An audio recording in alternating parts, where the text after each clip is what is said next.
So like I said before, who's got a bit of grey hair here that's been around early 70s to early 80s?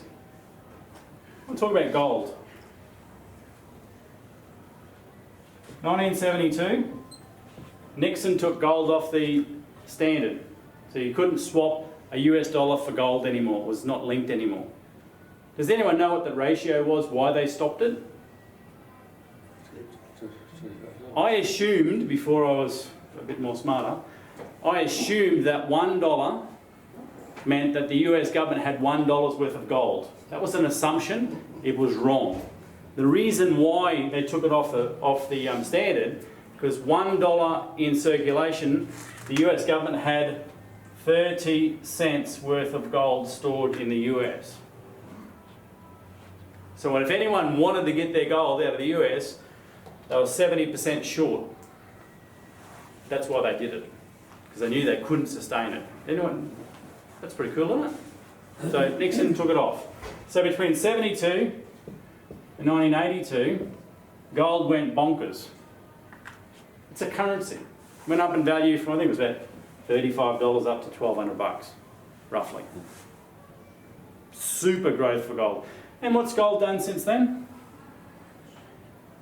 Bugger all. It's a currency. Now Bitcoin, Litecoin, Ethereum, Polkadot, Link, they're all types of currencies. So from now, 2021, they're going up in value. Does anyone believe that they're going to keep on going up to be worth $100 million? They're currencies. They'll find a plateau somewhere between now and into the future, whenever that'll be.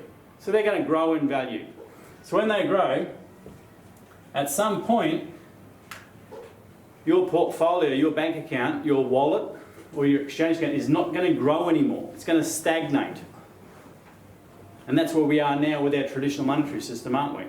It's actually going down in value. But there's going to be a point into the future where you need to think about, what am I going to do, or what are my kids going to do to develop passive income with what you guys have created. Right, so everyone now, all exchanges on the planet except the one I know, they look after traders. Trading. So they're trading knowing we've got this happening. They're not trading thinking about this point here. They're designed for millennials that want to just buy and sell, and follow the trend and make some money out of it. Right, this is just trading. Assets are where the world's wealth is. Shares and property, that's where the largest amount of wealth is stored up in the world, not in trading. The amount of money in trading is infinitesimal compared to the amount of shares on issue and property on offer. Who would agree with that? Right, so what happens here is what we're doing with Daxi now. We're preparing for that moment now, so we're going to be tokenizing assets in the short term. So instead of you going to the ASX and buying a share off the ASX, you can actually get a tokenized asset early.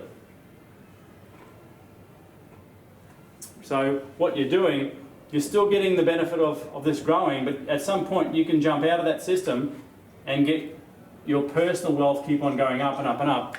And because you can keep on jumping into that area all the way along, that personal J-curve for you doesn't have to stop, because you can jump in and out of our system for life and get your children and your grandchildren learning how to do the same thing for life. Whereas this line here, these guys have to make a decision to get out at some point. Because at the moment we're sitting at about a $50,000 Bitcoin. Now some people reckon it's going to go to $500,000. Some people reckon it's going to go to 12 million. The problem with the 12 million one is in 2030, I heard this the other day, it was pretty interesting. One Bitcoin maybe, they've worked out the graphs, could be worth 12 million per coin. Who'd like that idea? Nice. No. No, you don't want that. What's the because market? you only get $1 million worth of buying power. So that's it, $1 million buying power now. In another 7 years' time is $12 million worth of cash. You don't want that, because factor in what you're earning today, multiply that out, and have that buy to ownership ratio.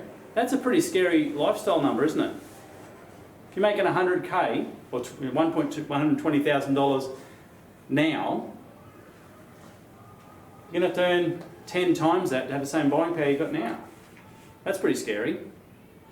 So when you have tokenised assets, you can get involved with startup companies, property deals and property ownership, because they've been turned into a token, a cryptocurrency. So you get the opportunity to buy into those tokens, get the growth of that token where as long as you choose, and then you can exit back into your DAXI or other coins, but exit in and out through the DAXI system.